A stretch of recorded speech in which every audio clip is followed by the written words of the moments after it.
if you never quit, you can actually never fail. You can have your high points, take them, keep moving. You're going to have your low points, again, take them, keep moving. Point is to not attach so much value to the highs and the lows and let your actions do the talking rather than the emotions. One of the defining factors was actually the relationships that we built with others. And I found it fascinating that wealth and status and achievements, nothing mattered as much as the relationships in depth that we built with others. Really ask yourself, like when you're 80 years old, what are the stories that you want to share and who's going to be with you when you share them? What's up, underdogs? Welcome to the Entrepreneurial Underdog podcast. Now, Alec, what are we going to be talking about today? Hey, underdogs, what's up? Today we have an incredible topic. Okay, today we are going to dive deep into 7 strategies that help us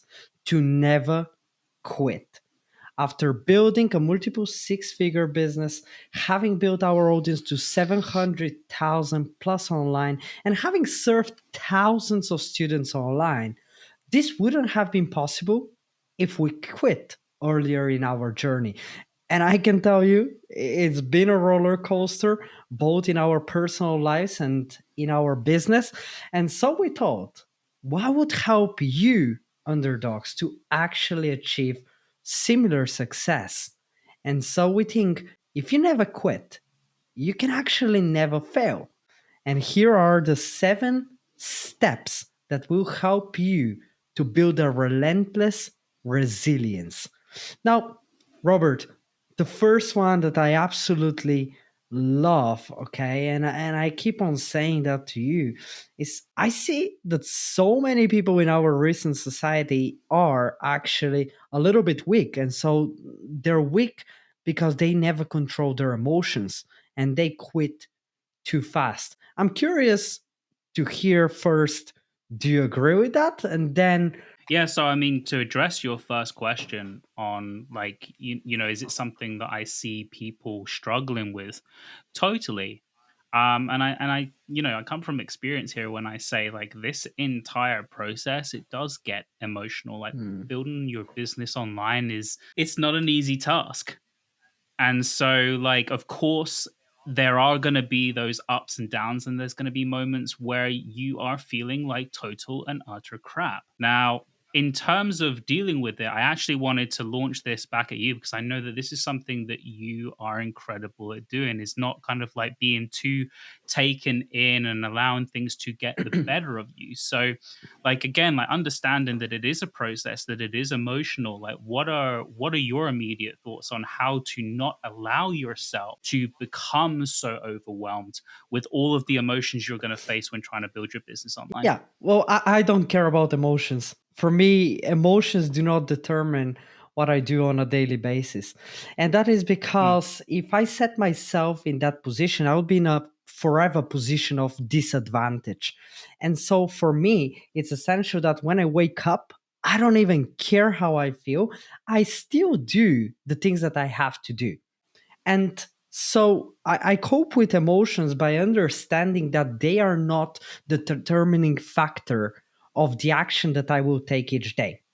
And so, parting from that base, it allows me to still continue progressing with actually keeping my sanity, right? Because at the very end, I also think that so many people, they feel sad, tired, they feel, like the whole world will crash upon them because they're so bored. There is nothing ever happening in their life.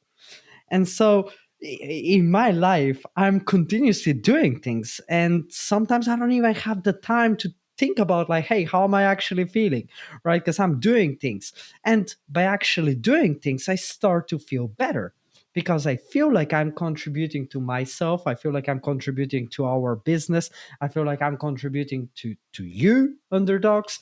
And so for me, that already puts me in a much better mood. To Mm. answer it simply, for me, the problem with people trying to cope with their emotions is actually the that. It's actually trying to cope with it instead of acknowledging that there will always be ups and downs. And what matters is the fact that whenever you are feeling too low, it's temporary.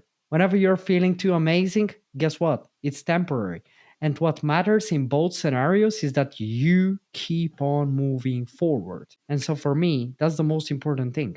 Yeah, I really like that. It's that kind of notion of like, hey, yeah, sure, you can have your high points. That's great. Take them, keep moving. You're gonna have your low points again, take them, keep moving. The point is to not attach so much value to the highs and the lows and let your actions do the talking rather than the emotions. Man, I love that. I love that. And it's precisely about that, you know. I feel like people need to understand from a very young age that life is extremely hard. And life will literally bring you down on your knees and it will smash you so many times. And so you can take it two ways. You can get like really sad, emotional, and you can stay in bed and do nothing about it. Or you can actually get up and write down the lesson.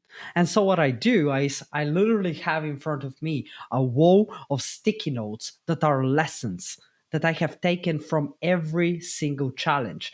And so every single rejection, whether it's in life, in business, whether it's in every single scenario that I've been in, it's actually a lesson.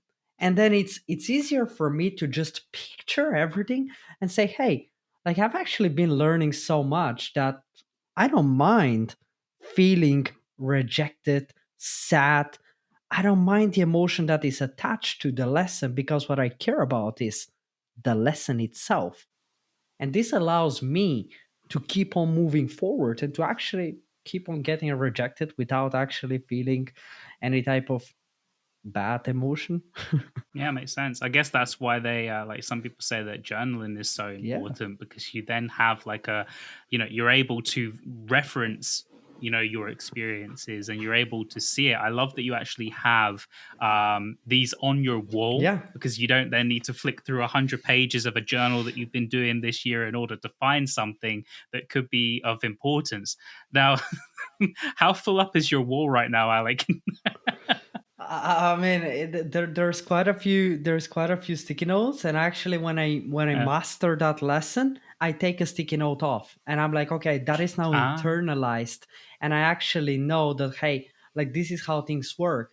And one of the most important lessons, I don't know if people on this podcast if they are believing, if they believe in God, if they believe in religion, if they believe, but for me it's super important to remind myself that hey, I should never worry because I've been blessed by God. So for me, faith is actually extremely important in coping with the way I feel in every single scenario, because for me everything is partially part of what was always going to happen to myself.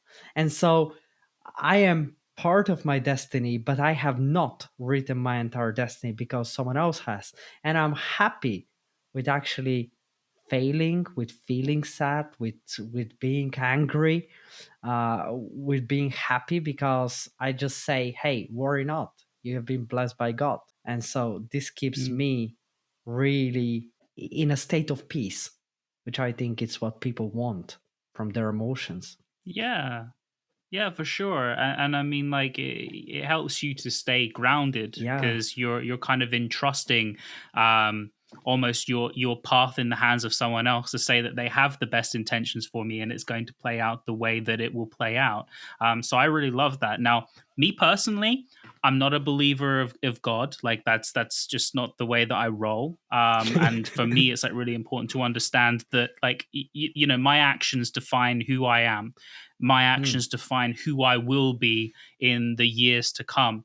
And so I put a lot of, you could say, I put a lot of pressure on myself to see that play out. And so like exactly as you said, and this is why I think that Mm. the tip that you mentioned before about writing these things down and having them on a wall so that you can really see that this was a moment in my life that was a challenge. I felt emotional. Maybe I didn't deal with it in the best way, or whatever. Maybe I dealt with it great. But here's what matters most: is what did I learn from that specific experience?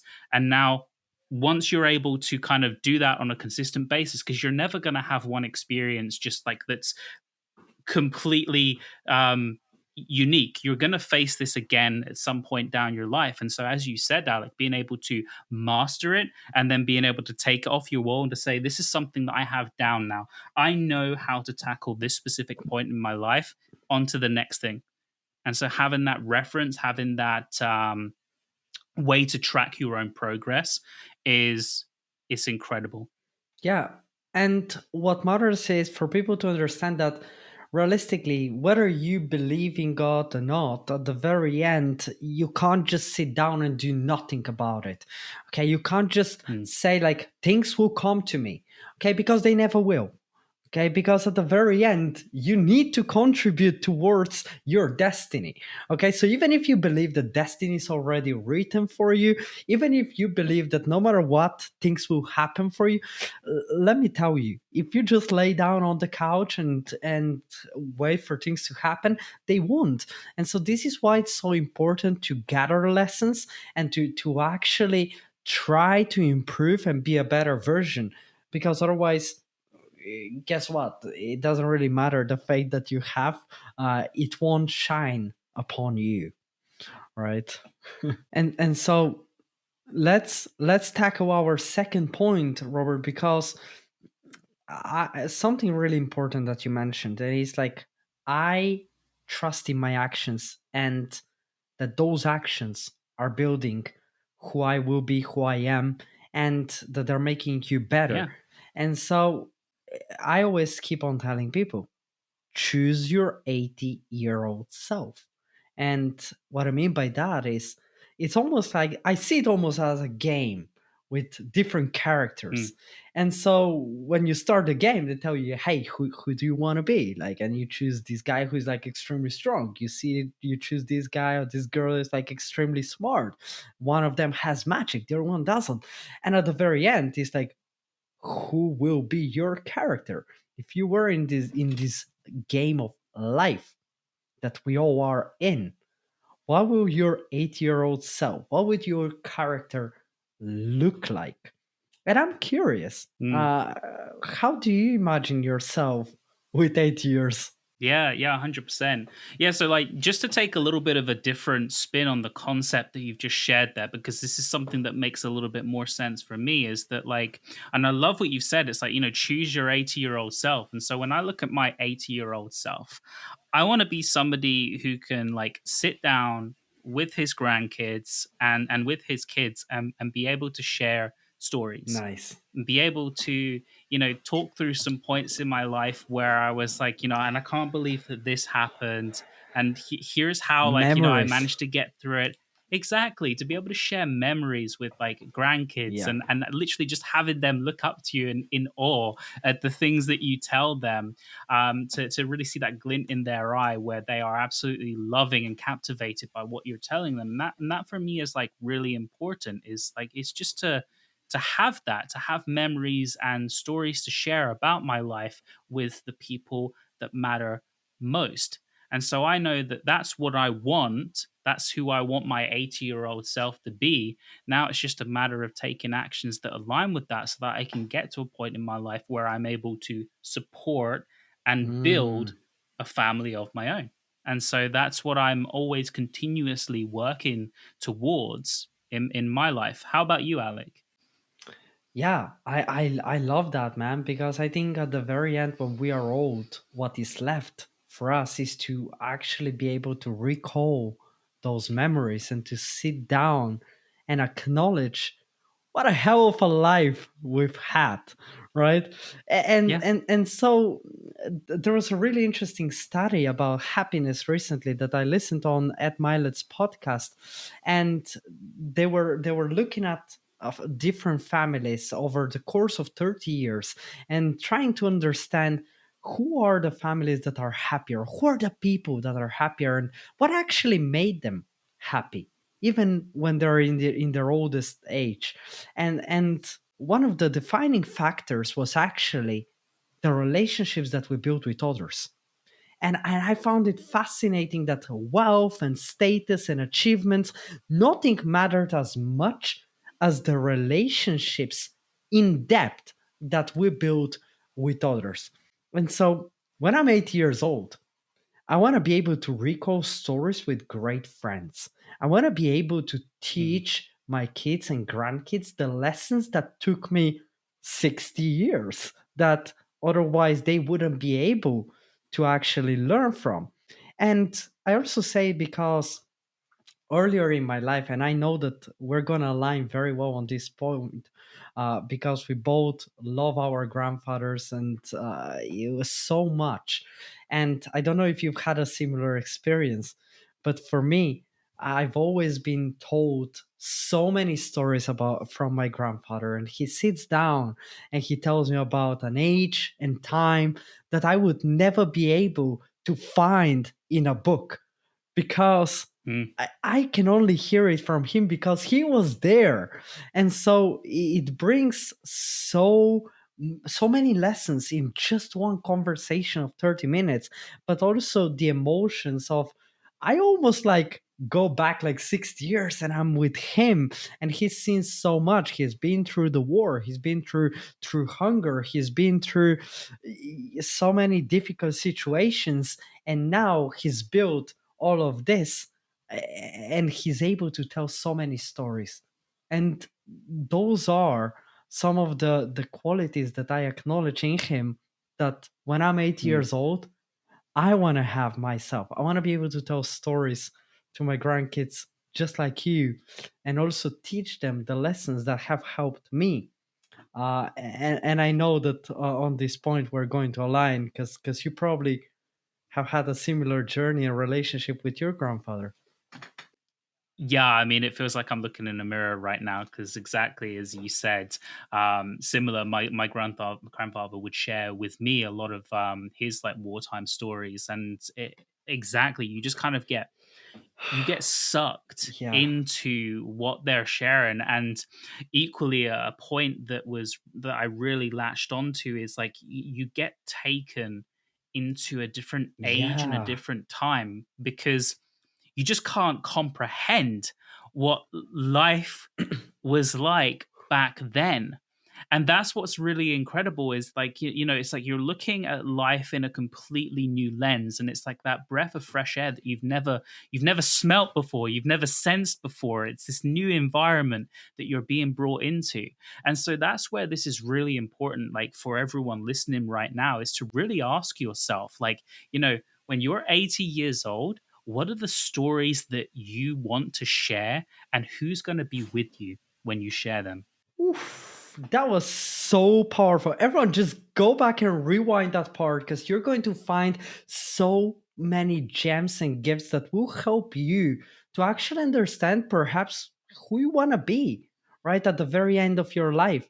And something that is so important, Robert, a concept that helps me to actually never give up, and to continuously move forward in the direction of my 80 years old self, is, imagine that there is always 24/7 cameras watching you and every action that you take. And at the very end of your life, all of this footage will be played to your kids, to your grandkids, and to your entire family. And maybe there will be a big screen in which the title is Your Life. And all of the footage, every single action you've been taking, will be played in front of the world. Are the actions that you take today the ones that you would still take? Or would you reconsider some of the things that you're doing? Because if the actions that you're taking do not align with your future self, then I recommend you not taking them today, because you're doing yourself and your future family and friends a disservice. And at the very end, I Mm, think it's yeah, important. yeah, yeah. I love that point. You know, it's interesting. I never really thought about it that way. That there was like so many security cameras on me. I do feel like a little bit uneasy now. Just I feel like I'm imagine. being watched. Just imagine. I don't want to imagine because you're probably right. Um, However, no, it's totally true. Like at the end of the day, there is somebody always watching what you do in your life, and that person is you. You Mm. know, going back to the concept that we shared with the 80-year-old person, they're always watching what you're doing, because when you're 80 years old, you're going to be in that position where you're thinking, well, have I had a good life? Now, there's somebody who we haven't talked about up until this point, and that is your 8-year-old self. Now, this Mm. person is equally as important, because this is the person, and this person's always watching you as well. This is the person who you started out with so much creativity and a passion to want to learn, to want to find new things, to discover, to better yourself, to improve. You know, this person is watching everything you're doing, and they're ultimately in control of whether or not, you feel happy about the direction that you're going in, because they're kind of saying, well, are you being true to who you are? You know, are you Yeah. enjoying this process? Are you not enjoying this process? And so we talked a lot about, your 80-year-old self, and thinking about the story that you really want to share and who you want to be around you when you share it. But also, don't neglect that inner child in you who was filled with that curiosity, and that really kind of brings the passion and energy into the projects that you're exploring. Because this person, like for me, in particular, is someone who's like kind of always kept me staying on the path of never quitting. It's that, like, I have to have something that excites me. I have to be curious to want to learn more, because it's that curiosity that really keeps me in the game for so long. If I get bored and I feel like I plateau, I need to move on to something. I need to find something that makes Yeah. me hungry again. So never lose that curious, creative 8-year-old within you. And yeah, I don't know what you think about that, Alex. I think it's fantastic. I think one of the exercises that you've told me that I absolutely love is just going back to that 8-year-old self and thinking about the activities that actually brought you joy in your life. Yeah. And those activities are oftentimes a defining factor of who you are, and of who you are today, and of who you perhaps will be if you continue on the path of joy. Because if something brought you joy, right, and you can never recover that thing in the current time, it that's kind of sad. You need to be able to walk that journey again, to find what makes you happy. And all of this is part of who you are, of what makes you, of what is your identity. And your Mm. identity is exactly the thing that will keep you long in the game, because so many of those things will help you to actually get a tough skin and be in the game, and also finding who you really are. And so I launch you this question, Robert, and it's, how can one actually find their identity and who they truly are? Because I think so many people in our society, right, they're often defined by the opinion of other people. And I think that's kind of harsh, and I think that's kind of unfair. I think what Mm. defines you should never be other people, should be what you do, your actions. And what else, Robert? Yeah, so here's like one thing that, especially when it comes to finding your identity. Here's the one thing that I wish that I knew sooner before jumping into, creating content online, for example. Because exactly as you say, you get pulled into this area of wanting to please others. Now, what's really important is to experiment and to find what is it that you actually enjoy doing. Because it's all well and good, like you find something that people absolutely love, and you've experimented and you do it, but then you realize that, like, I don't know, a week after, 2 weeks after, that actually you dislike doing this with a passion. And so immediately you've got two options. Do you say to yourself, I'm going to continue this because everybody likes it, or I'm going to stop because I don't like it? And this is where knowing your identity and being true to yourself really comes into play, because you now have a crossroad. You go down the Mm. path of something that's going to make you very, very unhappy for many months, possibly even years to come, by continuing doing what you dislike for the sake of others. Or you acknowledge the fact that this is making you unhappy and you choose to stop. No matter if everybody else loves it, there's one person watching you right now who doesn't like what you're doing, you.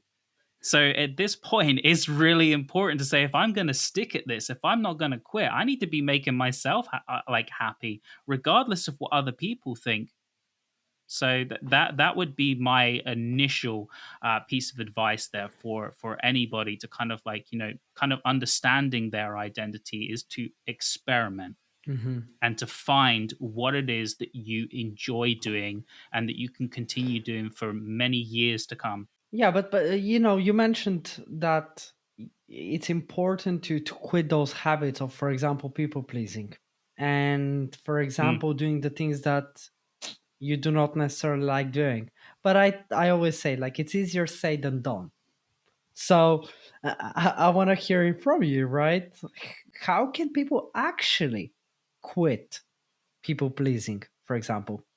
Well, that puts me in a really difficult position, because it's almost like, well, if you find yourself in this position of continuously people pleasing, you then need to reflect on your own actions.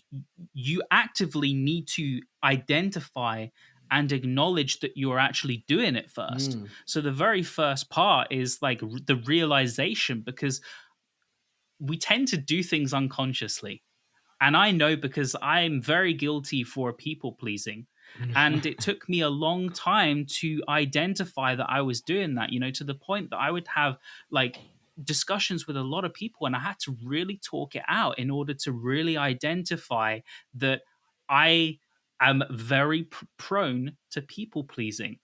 And so, like, it was that moment of, like, identification that helped me in the beginning to really notice that this was a problem, and to understand I needed to really kind of overcome this. I also needed to go from, okay, sure, I've identified that I do it, but what is the reason behind me wanting to people please? Mm. That is where you start digging in deeper into it, because it's fine, like, okay, sure, I know I'm a people pleaser, but why am I doing this? And Mm. you need to dig into layers, and you need to uncover layers that maybe you're not so happy with uncovering in your life, and you need to pull out the dirt that you have on yourself and say, why is it that I do this? And, like, for me personally, the reason why, and this is me being very, very, like, open with everyone who's listening right now,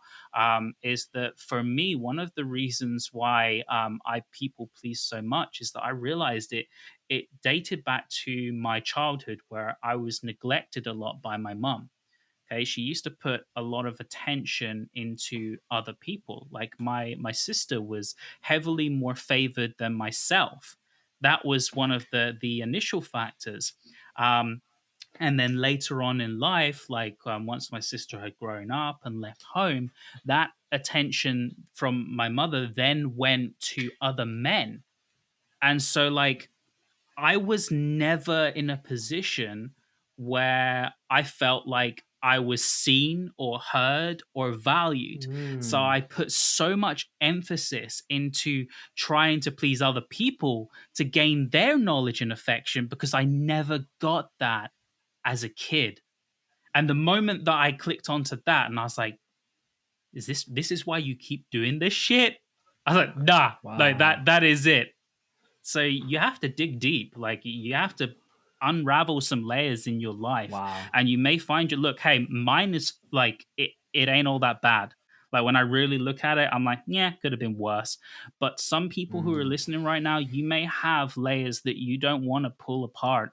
And this is why it can be a struggle for many because you are afraid to revisit that path. And it takes real courage and strength to do that. And so if you're listening right now and you're in that position, like my confidence is in you and I'm giving you all the strength I have right now for you to be able to do that same thing of unraveling the trash. Man, thank you for being vulnerable and for sharing that story. And actually, Yeah. I feel like it is extremely important, especially in men. I feel like so many men, they're heavily neglected when it comes to receiving Mm, any type of attention in today's society. And so it comes down to the point that we're always giving so much because we never got so much. And at the very end, yeah. it turns into this vicious circle of us always being unhappy because we're always people pleasing instead of actually going ahead and realizing why this is happening and how to actually break that vicious circle and focus on Mm, yourself, right? Because that will be the best attention that you want to have is your own attention. Because when you're giving your attention to someone else, you don't have your own attention. And then you're neglecting your own self because of someone else. And so, for the men who are listening to this podcast, be very selfish and be very selective. Be selective mm, with exactly what you are doing in your life with the actions and with the time that you give others, because perhaps that other person, both men and women, they don't serve you, okay, because they're not building you, they're not helping your 80-year-old self feel better, and they do not align with your identity. And so for me, it's really mm, important, right? If you want to stay long in the game, if you want to never quit, be very selective with who are you spending time with, where is your time going, and what is actually what is actually the vision that you're contributing towards with every step you take in your journey. Because if you're walking in that direction but you actually want that thing that's over there, guess what, you'll be further and further away from being a happy person, and we all want to be yeah. happy, right? We do, we do. Yeah, no, I love that you've mentioned that because this is a really great point for us to, be super selective of, as you said, your time, your energy, all of the things that you do in life. Because it's easy to find ourselves in a position where we have to put everything into this and we have to put everything into that. Like for me, as an example, I am super selective of people. Yeah. I've spoke about this a few times. Being an introvert, I have very limited capacity and very limited energy for people, and so for me, like I'm the kind of person who I have a very small crowd of people that add to my life, but that small crowd of people, they add so much to my life. Like I know that they are the kind of people who are not just going to serve me for 5 minutes, but they're going to serve me for the next 50 years, for the next Mm, lifetime. yeah. And that's what I want. That's the kind of people that I want in my life, is to look at someone and say, I know that you're not just a 1 second wonder, that you are someone who's always going to be by my side, that I know I will support you through thick and thin, and that you would support me through thick and thin. And it's those kind of people where you have to be selective, because you just don't find those people by giving, 1% of your energy to. You really have to dig into those people, find out who they are, pay attention to them, and then see how it really pans out. So I mean, that's something I'm really selective of, Alec. What would be something that you're super selective of? I absolutely love. I just want to mention something really important, and is you spoke exactly about what I mentioned at the beginning that contributes to actually you being happy, and it's the depth. of your relationships and not actually right having a lot of relationships. And that was showed exactly in the study with Robert Waldinger. Professor Waldinger said exactly that, and it's like how much are people contributing to your life is way more important than how many people are contributing to your life.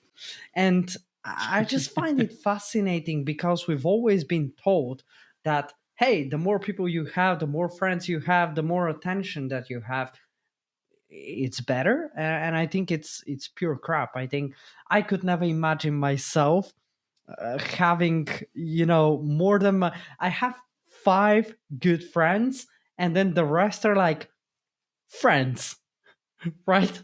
Yeah. That's it. And so for me, that is super Right. important. Yeah. Yeah, just very quickly as well. I mean, like for me as well, exactly on that point. I mean, like I have like five great friends, and everybody else is acquaintances. Yeah. Like that's how bad it is for me. Like I don't even like to call them like friends. And I know that sounds like really Yeah. bad, but it's just that I forget. Like I don't have the best memory. That's true. Like for I can example, confirm. I really don't. He can confirm I don't have the best memory. And like so like literally when it comes to people or anything, like I have to be like, yo, these are the people who I'm never gonna forget. I'm gonna dedicate all my energy to. I want to make sure they're happy because they make me happy. Everybody else fits into category. If I remember to message you back, consider yourself very lucky. Yeah, no, that is actually true. It's actually really hard to get a hold of Robert. I mean, you have to be like on it. But no, just to follow up on the question that you asked, right? What am I selective of? Well, for me, one of the most important things is where am I spending my time. And so I've broken down in one of our previous episodes the routine that I have, which is a very, very busy routine because I dedicate a lot of time to myself. I focus very heavily on my health and my high performance. And so for me, that is one of the things that it's extremely important because it defines everything else. And so I spend a lot of time just bettering myself and really investing time into myself and into activities that are actually contributing to, guess who? My 80-year-old self. And I'm even thinking in my head, like longevity, it is so important. I don't think I would be able to live up to 80 years old if I'm constantly giving my energy to other people and giving it to activities that stress me out.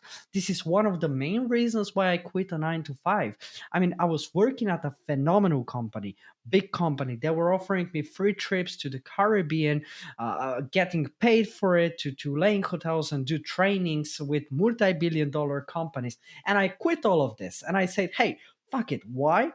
Because one day I arrived 15 minutes late and I was told off for arriving 15 minutes late. And I was the best employee. And guess what? That didn't serve enough. I was still getting my freedom taken away, my freedom restricted. And so for me, it is extremely important that I'm selective about the actions that I can take. And so this is one of the main reasons why we started this in the first place. And it's having the damn freedom. And so many people, they quit their 9 to 5, they go to a 5 to 9, and they're still unhappy.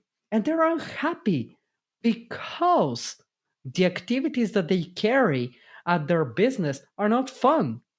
They're not making them feel like they're getting that satisfaction, that fulfillment of doing something that serves you and other people. And so what I'm selective of is my activities, right? And this is actually one of the main reasons I think why people quit. 90% of people, they quit because they think going from a 9 to 5 to building a business, they start working a 5 to 9. And what happens next is they realize, I'm still not enjoying that. And it's because they keep on awaiting some magical results that never ever arrive. And that is the next point that I want us to cover. And it's the importance of measuring progress over results.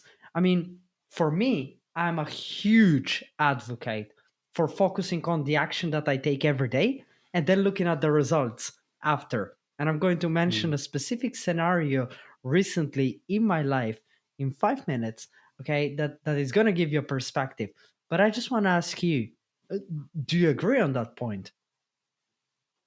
Well, with like it being important to measure progress and not the results. Yeah, that measuring progress is and measuring the activities that you're doing on a daily basis, it's actually a much better way than measuring the results itself. Yeah, 100%. So, like, in particular, like, you want to know that you can take it to the next level. And I mean, like, for me, I think back to when I was working in corporate. For the longest time, I was focused more on the result. So, Mm, like, for me, because it was just a job. yeah. And so for me, the only result that mattered was the paycheck at the end of the month and the monthly salary I was getting, right? Yeah. And it took a long time for it to click that actually the one thing that really isn't benefiting here is my potential, because like it was like a good 2 years where I could see that there was this bar, and I was jumping, and my head was smashing against that bar. All the while, that lump on my head was growing. Uh, but how good I wasn't getting any better, and I could see it. I knew it. Yeah. I was like. I know I'm destined for so much more. And so, like, had I been in that position back then where I was like, oh, like, I really need to look at my skill set here and what I'm offering, what I'm able to achieve, and what I'm able to put forward, is that getting better? I would have been gone. It would have happened so much sooner. And so 1000%, like, I couldn't agree more that measuring progress is so important because of that reason. Yeah, and I think because if you're measuring the results, hey, results oftentimes they arrive in 100 days. They arrive. You do not see progress. You do not see the final results until like you've really put in the work. And so it's almost as if you decide to go to the gym, you lift a couple of weights, and then you look back in the mirror. And I think it was actually Simon Sinek had a great analogy on it. And he said, you will go to the gym and you will lift out for one day, and you're going to look at the mirror and nothing would have changed. You go for 30 days, you look in the mirror, and perhaps nothing has changed. But if you do it for long enough, one day you will realize how far you've come. And so it is extremely important that you measure the progress, the journey, and learn to actually, as cliche as it sounds, to enjoy the process, to actually be able to say, hey, I actually love doing the activity and I will put in everything that is needed for me to get the results. And then the results will be a byproduct of me putting in the action, not the other way around, not expecting the Mm. results and then putting in some action. And this is why it's so important to map out what will make you reach your final destination. And here's a great tip for business owners that are looking to increase more their sales. If you're looking to increase your sales, the easiest way for you to do it is to actually go ahead and map out what are the activities that you and your team need to take in order to actually achieve the final result. And this is why it's so important to pick up a special target that is, hey, if we need to go ahead and have 100 calls, okay, and so, in order for us to get 100 calls, we need to get 500 leads messages. And so, out of those 100 calls, we need to close 20 calls in order to achieve final results. Okay, that formula is available on my account too. Or you can just DM me and say, hey, how can I do it? And I'll tell you. But once you do that, then it's just a matter of taking action. And it's so much easier, right? Yeah, 100%. And I love that you've kind of attached this now to like specific tasks that people can actually do. Like, if you want to be able to measure progress, it takes action. And so know what those actions are. Know what progress you want to see, and then set out specific action points that are going to lead up to the progress that you're looking for. And that also, I think, we haven't really touched on this, is really important, is that sure, measure progress. What progress would you like to see? So, Oh, what is it that you're trying to build in the first place? Because that clarity yes. is going to enable you to dissect, to work Mm, backwards, so good. and make progress. So good. So good. Yes. So you need clarity, and I'm going to top it off. I'm going to put the cherry on top of the cake right now, and it's patience too. And patience is Mm, so important because, as I promised you, I'm going to mention a recent scenario in my life that totally brought a new perspective on what actually progress and being able to understand when gratification will come, and it will come and the results will arrive if I just focus on the actions. And about 4 weeks ago, I measured myself on the scale, and I was like, hey, like the results aren't looking great, and I've been like working out actively, and like I haven't had much of a progress. And then I sat down, and it was exactly, I focused on obtaining clarity as to why exactly I wasn't getting the results. And I was doing at the time intermittent fasting every week. Before that, I was doing it every second week, and it was doing so well. And now I did it consequently, and I lost a lot of water, but no fat, and I lost even some muscle. And I was a little bit shocked because I was like, oh my God, I've been working out, and I literally took 2 steps back. And so I say, hey, I'm going to go back to the original scenario in which like everything was working out for me and I was focusing on the actions. And I'm not even going to measure myself in those next 3-4 weeks. And literally, absolutely everything changed after I measured myself last week. And I was like, where did this all come from? And I went and showed to my friend. I was like, look at that. Like, I've literally lost 3% of body fat. Like, I've gained muscle. Like, this is like fantastic. Like, I'm blowing away. Like, I'm like, oh my God, this is brilliant. It's like, yeah, you've been like working out like crazy. And I was like, I didn't even realize that now because I saw those results and I was like, you need to work out more. You need to do more if you want to achieve X. And so I had the clarity, but I also had the patience to actually put in the work for an entire month in an extremely heavy way so that I can actually get the final result. And so if you have mm. clarity and patience and you're capable of gamifying the process and actually working a little bit like you against you and putting in that effort, you will achieve results. It is just a matter of time.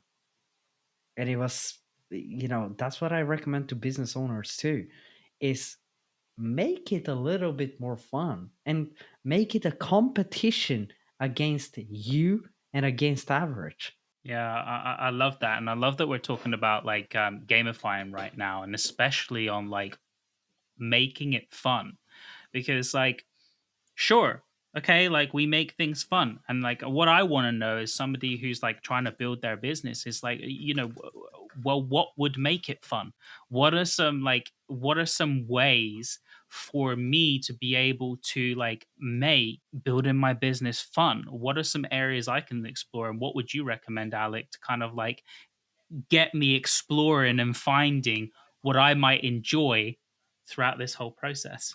Well, underdogs, I recommend you do exactly what we're doing right now. It's we're literally having fun, right? And so this is important here, okay? Because will we enjoy a lot of the business stuff that we do? Sometimes you have to do things that you don't necessarily enjoy, right? Such as sending emails, for example. No one likes it, right? No one likes just sit down and write emails and send it. All the copywriters are hating on me right now for saying this. But here's the thing, right? Pick up what actually makes you happy in your daily life, right? And so for me, it's understanding how I can turn simple, boring tasks into fun activities, right? And so we decided what's the best way for us to create extra content? And it was like, we'll make an extra impact. And it was like, should we launch a podcast? Yes, fantastic. Do we want to do that? Do we Are we having fun right now? Well, I am. Robert, are you? I'm having fun. You're Yeah, having fun. There we go. I'm having And fun. so it's a finding joy in the simple, boring stuff that you can do on a daily basis, right? And how can you turn every single task that is actually extremely mundane into something interesting for you and turn it into a little challenge? So one of the things that I love doing is, and you know it, when I'm creating content, I'm like, how fast can I actually create a post? How fast can I produce this video? How fast can I? And it's just a little challenge that puts me in the mood of like, I'll do it and I'll do it incredible, right? So Mm. finding joy in the boring stuff is my advice. I love that, and in addition to that as well, I would say it's very important to identify like what isn't boring for you as Mm, well, so that you also know what can I work on as a treat for myself when yeah. I've got the crap stuff out of the way, right? Because there are, as Alec rightfully said, there are always things that you're not going to enjoy doing. One way you can make those not so lovable tasks enjoyable is by positioning a lovable task directly after you've completed that thing that you don't Ooh. like. This is one of the key elements of gamification, is that you reward yourself. So be Yeah. very like be aware of when you are rewarding yourself to make the process enjoyable. So for example, if you say, oh, you know 9 a.m. I've got to get through those horrible emails because there is an absolute chunk of a list to get through. You say, after I've done those emails, I'm going to make sure I do this one thing that I really love, which might be something creative or whatever that thing is for you. Like, I know for me Yeah. personally, I want to get I like to kind of like, I don't know what you say, like eat the slugs or whatever you would say in the morning. Like, basically, get the bad stuff out of the way to begin with, and then when it comes closer to the afternoon, I like to have things that I could kind of be a little bit more kind of like enjoying the moment. So I like to kind of like be, okay, maybe I want to do something a little bit more creative. Maybe there's some design in, because that's something that for me personally, I love to be able to create things. And so map that out. Understand where your not so great things are as part of your routine and where the great things are, and set yourself little Mm. milestones and say to yourself, all right, I'm gonna have like my little chocolate sweet at 1 I was p.m. after literally I've got going to this out say of the way. that. I was literally going to say this also works, guys, with food. Just be careful. Yeah, Be careful with the calories, because if you set up too many, every task I complete that is like really boring, I'm gonna have a oh, a I Malteser will again for I me. will have a chocolate bar. Entire chocolate bar. Yeah, mine's was more Uh, metaphorical. I kind of didn't want to go down the realms of saying like have chocolate, because you but are do maybe do building a habit that's not sustainable. But if you can control it, totally, I'm all for do it. it. But reward yourself. Make the process fun by rewarding yourself. That's what's really important here. Absolutely. I definitely agree with that point. And it's like at the very end, Robert, I think nothing matters too much, right?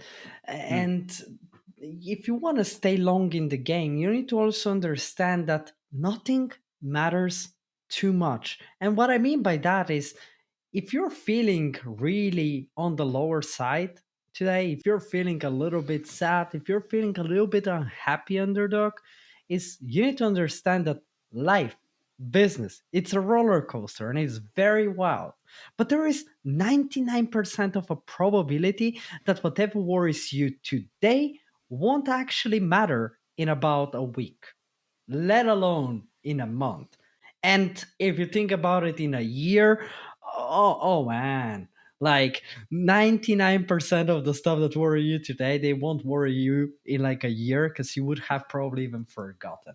You have forgotten about that girl, you have forgotten about that email, you've forgotten about that rejection. And at the very end is nothing matters too much. So don't take all the bad, tough, hard stuff too serious, right? Focus on controlling the controllables. And as we mentioned previously, taking the action in the direction that you're looking for. And then, if the results are more or less positive, well, it's part of life, right? Have that faith that you will make it out on the other side, right? What would you say, Yeah. Robert, to people that actually worry about everything all the time? How can they like actually stop worrying too much?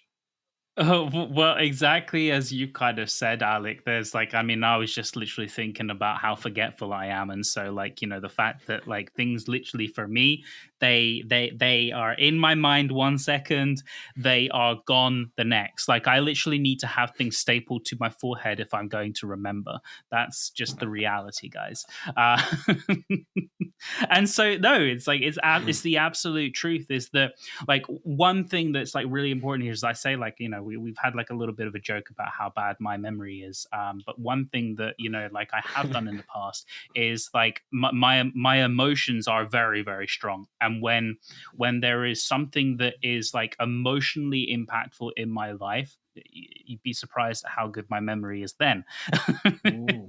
And so that's the really important thing is to really like is to realize that, because there are a lot of people who have like good memory and will play scenarios over in their mind continuously, remembering things that could have been done better, that could have been worse, I guess. I don't think anyone actually does that. But like the improvements, like at the end of the day, it's said and done now.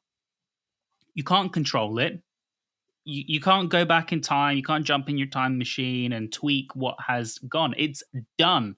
So focus on the progression, because worrying about the past, it doesn't move you. It doesn't change you. Like it doesn't progress you as a person. It's happened. And so I want to go back to a point that you mentioned before, Alec, which is understanding the lesson that is to be found from that, and to understand, okay, well, this happened. Did I actually learn something from it? Like, Mm. how can I use this experience to make me a better person? And how can I do better next time? And when you do that, as you say, like you're then not making a habit of like, focusing on something and putting it in a negative light and reliving it all the time. You're saying, you know what? It doesn't matter.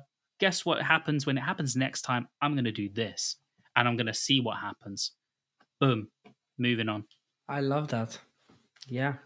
Yeah. And a huge lesson for me has been that the best day that you have is today, because that's the only day that you have guaranteed. And so instead Mm, of focusing on the one that will happen tomorrow, right? And instead of focusing on like what will be happening next week, instead of focusing on imaginary scenarios and making up all the films in your head. If you are an mm. overthinker just like me, one of the things that helped me to stop overthinking absolutely everything and making up films and daydreaming was actually understanding that if I actually focus on making today a great day, that means I can have a great day every day. And that- that's the secret formula to never quitting and to being happy. Literally, if you Yeah. just focus on making today a great day, you will have an incredible day every day. That's it. Well, there's a reason why they call it the present, right? Because every day's a gift. Ah, oh, You oh, know. Oh no, so and I good. take that from a very good friend of mine. His name is Cam Pereira, and I remember, we used to have like some really great conversations, and he, that was one of his pieces of parting wisdom, Oh, was that is to enjoy the present, because it is a gift. And I'm like, ah, oh yeah, I like that. Yeah, and it's true. The point is, if you live in the moment, if you focus on bettering yourself in the moment, learning, progressing, growing as an individual, mm, you will never quit. And so I believe that this is a phenomenal point to wrap up this episode. This has been an incredible conversation, and we shared with you 7 incredible points to help you to never quit. And to have a little bit of a recap on that, we're going to run through them. So just to kind of like summarize everything that we've talked about in no particular order, learning to cope with your emotions, making sure to choose your 80-year-old self, and don't forget about that 8-year-old self as well in your life. You've got to be selective, okay? In your life, you've got to be selective. Measure your progress in your life, not the results. Progress oriented, guys. And we've got, you must know your identity, okay? You got to know who you are and what you want to be. Gamify the process, okay? So have those little chocolate sweets now and again. Oh, yeah. And finally, nothing matters too much. This is how you're going to never quit with staying happy and being better and building that business and that lifestyle that you want to be having. And for your 8-year-old self, while still keeping happy your 8-year-old self. And so, Love that guy. underdogs, thank you so much for listening to this episode. And once again, we wanna say a great thank you for everyone who is reviewing the podcast, for everyone who is sharing with their friend, who is keeping and giving to others that wisdom that we hope that is actually giving you a new sense of perspective upon life and business. And I'm just so grateful for everyone who is continuously listening and all the great feedback that we are receiving. Robert, I want to say something to the Yeah. underdogs.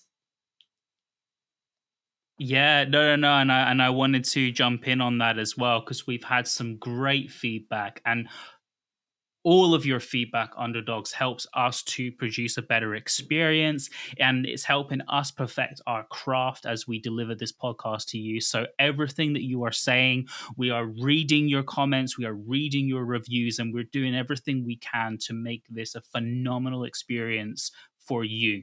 So we really appreciate you. We're loving the feedback, and thank you so much for being with us on this journey. And remember, we believe in you even when no one else does. We'll see you on the next episode. Bye. See you on the next episode.